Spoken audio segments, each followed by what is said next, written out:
हजारों संगठन बने,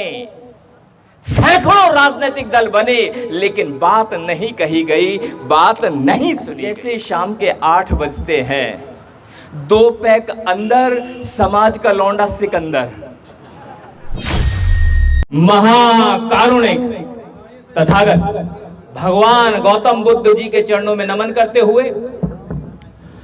मनुवाद की रीढ़ की हड्डी को अपने जूते के ठोकर मारकर तोड़ने वाले ऐसे पेरियार ईवी रामास्वामी नायकर जी के चरणों में नमन करते हुए शोषित पीड़ित दबे कुचले समाज में शिक्षा का बीज रोपित करके उन्हें शिक्षा के मार्ग पर आगे बढ़ाने का काम करने वाले ऐसे महामना महापरिनिर्वाण प्राप्त राष्ट्रपिता ज्योतिबा फूले जी के चरणों में नमन करते हुए हमारी माताओं बहनों में शिक्षा के प्रति जागरूकता के बीजों को प्रफुल्लित करके उन्हें शिक्षा का महत्व समझा करके महिलाओं को पुरुषों के समकक्ष कंधे से कंधा मिला करके आगे बढ़ने की प्रेरणा देने वाली ऐसी हमारी मां माता सावित्रीबाई फूले जी के चरणों में नमन करते हुए लंदन में जाकर जनरल डायर की छाती में गोली मारकर अपना नाम शहीदों में शुमार कराने वाले सरदार उधम सिंह जी के चरणों में नमन करते हुए ठाकुरों का वंश चलता रहे, इसलिए अपने सगे बेटे चंदन के प्राणों की आहुति देने वाली ऐसी हमारी मां पन्नाधाय के चरणों में नमन करते हुए रानी लक्ष्मीबाई को रानी लक्ष्मीबाई का खिताब दिलवाने वाली खूब लड़ी मर्दानी, वो तो झांसी वाली रानी थी और झांसी वाली रानी को झांसी वाली रानी बनाने वाली ऐसी हमारी मां माता झलकारी बाई जी के चरणों में नमन करते हुए और पूरे उत्तर भारत में नीले रंग की क्रांति का परचम फहराने वाले विशेष रूप से उत्तर प्रदेश के हर जिले के हर चौराहे पर बाबा साहेब डॉक्टर भीमराव अंबेडकर जी की प्रतिमा का अनावरण होता रहे, होने के लिए प्रेरित करने वाले, बेजुबानों को जबान देने वाले, संसद में बाबा साहब डॉक्टर भीमराव अंबेडकर जी की प्रतिमा का अनावरण करने वाले,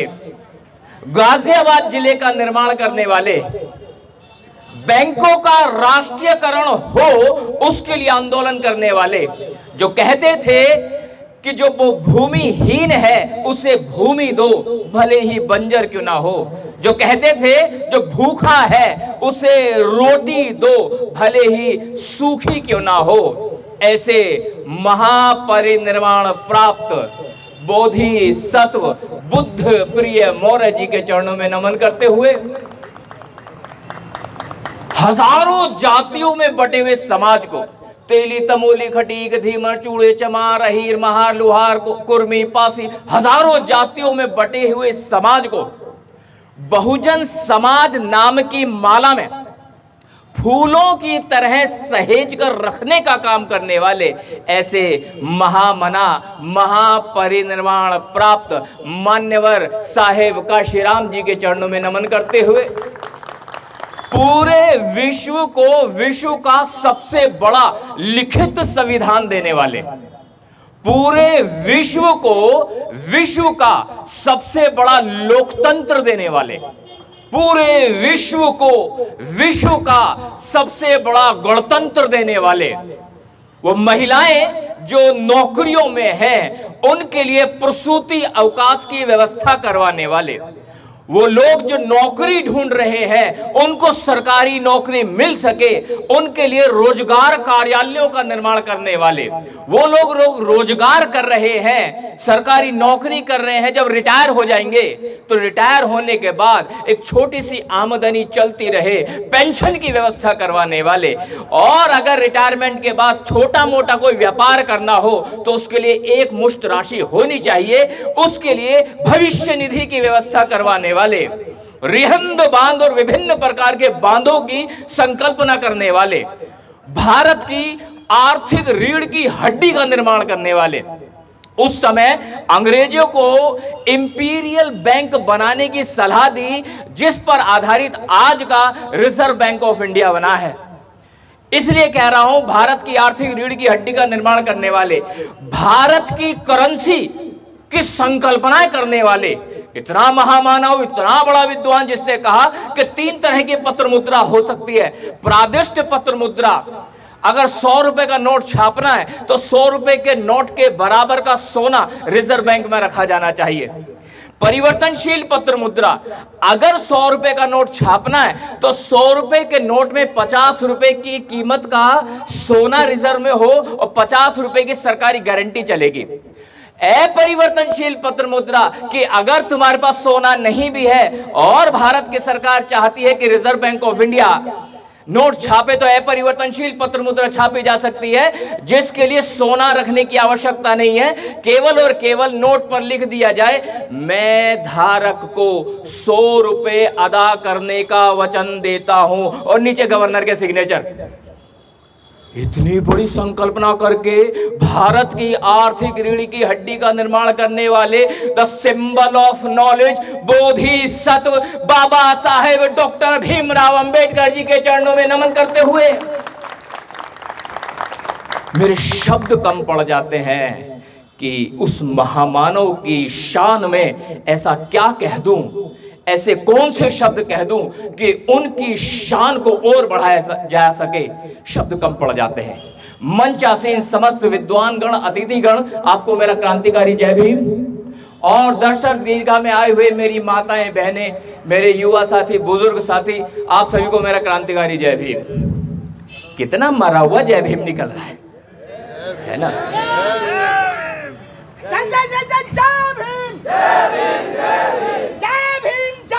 दोनों हाथ ऊपर करेंगे, दोनों हाथ, सब लोग दोनों हाथ ऊपर करेंगे, मेरे साथ बोलेंगे, दोनों हाथ ऊपर करें, किसी का हाथ नीचे ना रह जाए। मेरे साथ बोलेंगे, जय भीम, जय भीम, जय भीम, जय भीम। साथियों, जब तक जय भीम का जवाब जय भीम से ना हो तो खून में रवानी नहीं होती। जय भीम कहने के बावजूद भी हलक से जय भीम ना निकले तो वो जवानी जवानी नहीं होती। तो कुछ सीन ऐसा है कि हालते हाल के सबब हालते हाल ही गई, हालते हाल के सबब हालते हाल ही गई। शौक में कुछ नहीं गया, शौक में कुछ नहीं गया, शौक की जिंदगी गई। जैसे शाम के 8 बजते हैं, 2 पैक अंदर, समाज का लौंडा सिकंदर।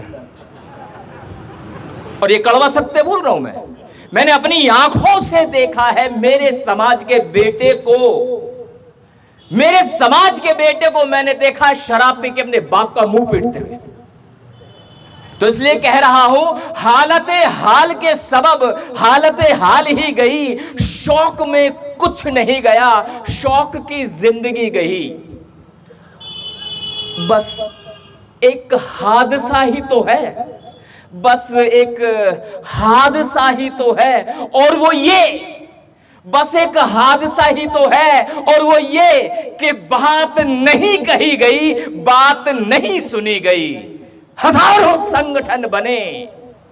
सैकड़ों राजनीतिक दल बने, लेकिन बात नहीं कही गई, बात नहीं सुनी गई। इसलिए कह रहा हूं कि हालते हाल के सबब हालते हाल ही गई। शौक में कुछ नहीं गया, शौक की जिंदगी गई। और एक हादसा तो है, और वो ये कि बात नहीं कही गई, बात नहीं सुनी गई। ऐसे में मान्यवर साहब काशीराम आ गए, ऐसे में मान्यवर साहब काशीराम आ गए। उन्होंने कहा, तेरी गली से उठ के मैं, तेरी गली से उठ के मैं आन पड़ा था अपने घर, तेरी गली से उठ के मैं आन पड़ा था अपने घर। एक गली की बात थी और बहुजनों की बात गली गली गई, गली गली गई। महापुरुषों का योगदान कैसे भुलाया जा सकता है? वो जिनकी खबरें नहीं बनती थी, आज वो खबर बन जाते हैं। जिनकी खबरें नहीं बनती थी, आज वो खबर बन जाते हैं और इतने बड़े बड़े काम कर देते हैं कि हमारे सारे महापुरुष फिर से जिंदा हो जाते हैं। सारे महापुरुष। कुछ भी कहने से पहले यहां उपस्थित सभी स्वजनों को मैं अपने हृदय की गहराइयों से संविधान दिवस की हार्दिक मंगल कामनाएं प्रेषित करता हूं। आप स्वीकार करें। संविधान जो भारत का आधार है, संविधान जो भारतीय समाज का आधार है, संविधान जो भारत में रहने वाले हर एक व्यक्ति का आधार है, संविधान जो आपको भारत का नागरिक होने की क्षमता देता है, संविधान जो आपको भारत में रह करके रोजगार करने की क्षमता देता है, संविधान जो भारत में रह करके अपने परिवार का भरण पोषण करते हुए अपने रिश्तेदार, नातेदार, यार दोस्त सबके साथ संबंध बनाने की क्षमता देता है, संविधान जो आपको नैतिक मूल्य समझाते हुए सामाजिक मूल्यों को आधार बना करके राजनीतिक मूल्यों की समझ प्रदान करता है, संविधान जो कहता है कि हम सब एक हैं, संविधान जो समता मूलक समाज की स्थापना करता है, संविधान जो भेदभाव समाप्त करता है, संविधान जो जातिवाद को समाप्त करता है, संविधान जो लिंग आधारित भेदभाव को समाप्त करता है। ऐसा संविधान पूरे विश्व में कहीं नहीं है जो इतने सारे हक, हकूक और अधिकार आपको प्रदान करता है। और ऐसा विशालकाय संविधान बनाने की क्षमता अगर किसी में थी, वो थे हमारे बाबा साहब डॉक्टर भीमराव अंबेडकर, और किसी में वो क्षमता नहीं थी, और किसी में क्षमता नहीं थी। आज लोग बदल रहे हैं, आज हालात बदल रहे हैं। आपको जानकर हैरानी होगी कि हजारों साल पुरानी गुलामी, हजारों साल पुराने बंधनों को बाबा साहब ने संविधान के माध्यम से अपने कलम चला करके उन्हें पल भर में छूमंतर कर दिया। सोच के देखिए, जिन लोगों को हजारों साल से आपके ऊपर अधिकार स्थापित करने की आदत हो गई हो, जिन लोगों को हजारों सालों से आपको दबा के रखने की आदत हो गई हो, यहां तक कि आलम तो यह है कि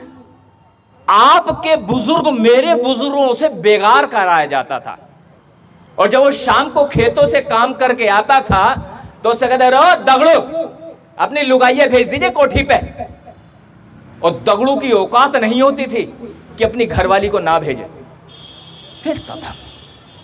तो इस तरह के कर्म कांड जो करते थे, उनके अधिकारों को छूमंतर करने की क्षमता अगर किसी में थी तो वो बाबा साहब डॉक्टर भीमराव अंबेडकर थे। तो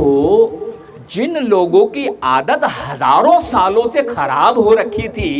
और फिर उनके इन बुरी आदतों को समाप्त करने के लिए नियम कायदे कानून बना दिए जाए तो उन्हें तो दर्द होगा ही, और दर्द हुआ, और दर्द इतना दर्द हुआ उन लोगों को कि वो आज भी बाबा साहब डॉक्टर भीमराव अंबेडकर जी के लिखे गए संविधान को किसी न किसी रूप में नष्ट भ्रष्ट करने की युक्तियां लगाते रहते हैं, उसे समाप्त करने का प्रयास करते हैं। यहां तक कि बहुत सारे विद्वान जो कभी सर्वोच्च न्यायालय के न्यायाधीश हुआ करते थे, जब उन्हें इनाम में राज्यसभा मिली तो राज्यसभा में आते ही सबसे पहले उन्होंने बयान दिया कि मुझे ऐसा लगता है कि इस भारतीय संविधान के मूल चूल ढांचे में परिवर्तन कर देना चाहिए। और फिर उसी बात को आगे बढ़ा दिया एक आदमी ने, वो प्रधानमंत्री के आर्थिक सलाहकार पद परिषद के अध्यक्ष हैं, इतना बड़े पद का आदमी, वो कहता है कि ये जो संविधान है अब ये बहुत पुराना हो गया, 105 संशोधन हो गए, इसमें बाकी बचा क्या है। ये बिल्कुल वैसा ही है जैसे एक मनुवादी नेता ने कहा, जब ये बात चल रही थी कि बाबा साहब डॉक्टर भीमराव अंबेडकर ठीक कहते थे कि बांध बनाए जाने चाहिए और पानी के माध्यम से बिजली बनेगी, तो वो एक मनुवादी नेता कहता था कि अगर पानी में से बिजली निकाल ली तो बचेगा क्या। वो मूर्ख ये कहता था कि पानी में से बिजली निकाल ली तो बचेगा क्या। ये बिल्कुल वैसा ही है कि 105 संशोधन हो गए तो अब संविधान में बचा क्या है। उस मूर्ख को ये समझ में आना चाहिए कि अभी भारत का फेडरल स्ट्रक्चर बाकी है, अभी बाकी है भारत के संविधान का सर्वोच्च होना, अभी बाकी है कि भारत का संविधान स्वायत्त संस्थाओं को शक्ति देता है, अभी बाकी है कि भारत का संविधान पार्लियामेंट के दोनों, ये संसद के दोनों सदन और विधानसभा हो या विधान परिषद हो, इनको अपनी शक्तियों का इस्तेमाल करने की क्षमता प्रदान करता है। अभी बाकी है कि आपको नागरिकता प्रदान करता है। वो लोग जो संविधान की मूल भावनाओं को समाप्त करने की बात करते हैं, उन्हें समझना पड़ेगा कि तुम्हारे हलक से जो शब्द निकल रहे हैं, इन शब्दों को कहने की क्षमता भी अगर कोई आपको प्रदान करता है तो भारतीय संविधान है, वरना तुम्हारी औकात ही नहीं है कि आप इस तरह के शब्दों का इस्तेमाल कर सकें। केवल इतना ही नहीं, जब भारतीय संविधान की बात आती है तो मुझे बड़ी हंसी आती है उन लोगों के ऊपर जो लोग भ्रम में जीवित हैं, जो लोग ये कहते हैं कि किसी ना किसी तरह येन केन प्रकरण भले ही पार्लियामेंट पे कब्जा कर लें, उतना आसान नहीं है कि भारतीय संविधान को बदला जा सके, क्योंकि 73वें संशोधन के बाद भारत के मूल संविधान के ढांचे को बदला नहीं जा सकता, वो संभव ही नहीं है। तो आपसे कैसे छीने जा सकते हैं बाबा साहब डॉक्टर भीमराव अंबेडकर के द्वारा प्रतिपादित सिद्धांत। और सुनिए, वो लोग बड़े मूर्ख हैं जो लोग ये कहते हैं कि जो संविधान है ये उपनिवेशिक है। मैं बताता हूं इस संविधान में उपनिवेशिक क्या है। जो राज्यपाल गवर्नर की व्यवस्था है वो उपनिवेशिक शब्द समझ पा रहे, मैं बता देता हूं। उपनिवेशिक होने का मतलब ये है कि जो मनुवादी ताकतें हैं वो ये कहती हैं कि बाबा साहब ने जो ये संविधान बनाया है ये गवर्नमेंट ऑफ इंडिया एक्ट 1935 के आधार पे बनाया है। मतलब ये कह रहे हैं कि वो अंग्रेजों का बनाया हुआ था और उसी को आपने आगे इंप्लीमेंट कर दिया, इसलिए वो उसको उपनिवेशिक कह रहे हैं। मैं उन मूर्खों से ये पूछना चाहता हूं कि जब बाबा साहब डॉक्टर भीमराव अंबेडकर संविधान लिख रहे थे तो संविधान सभा में केवल बाबा साहब ही नहीं थे, वहां 296 से ज्यादा, लगभग 300 के आसपास सदस्य थे। 17 समितियां बनाई गई थी, 7000 से ज्यादा। जब पहला ड्राफ्ट तैयार हुआ तो बाबा साहब डॉक्टर भीमराव अंबेडकर और समस्त संविधान सभा में जनसाधारण के बीच में पहले ड्राफ्ट को भेजा। वो इसलिए भेजा ताकि जनता उसका मूल्यांकन कर सके, आकलन कर सके, समझ सके। 7000 से ज्यादा, 7300 से ज्यादा संशोधन प्रस्तावित किए गए और उन 7300 से ज्यादा संशोधनों में से 2400 से ज्यादा संशोधनों को स्वीकार किया गया, उस पे काम किया गया। 165 दिन तक लगातार बहस हुई,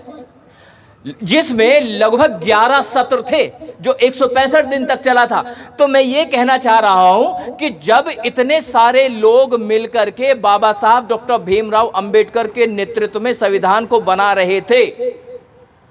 तो इसमें उपनिवेशवाद कहां से आ गया भाई।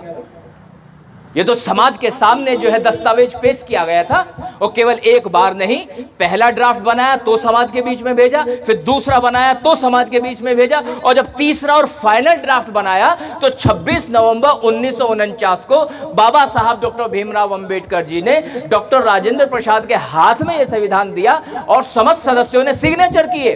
और उसको स्वीकार कर लिया गया। तो ये कौन होता है मूर्ख ये कहने वाला कि ये उपनिवेशिक है। हमें इस संबंध में विचार करना होगा साथियों। मित्रों, मैं ये कहने आया हूं कि अगर आपने अपने हक और अधिकारों का सही से इस्तेमाल नहीं किया तो आपके हक और अधिकार आपसे छीन लिए जाएंगे, और निश्चित रूप से छीन लिए जाएंगे, और ये हो रहा है।